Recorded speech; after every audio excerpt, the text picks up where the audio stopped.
即係我哋成日講品牌就係一個概念嚟。咁我哋有陣時做 branding，我哋其實就係話去大家揾翻一個好想去大家認知醫院嘅一個概念或者一個感覺。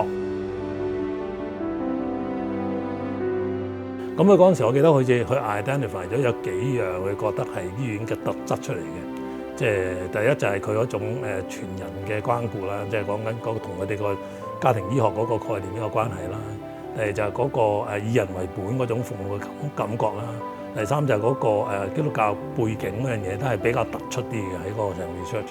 後尾翻嚟我哋諗我哋所謂基督教背景其實個 essence 係咩？咁基督教就我所知你最重要個 essence 就係 love 啫嘛，就係愛啫嘛。咁而呢樣嘢就同以人為本嗰個 service 就好大關係咯。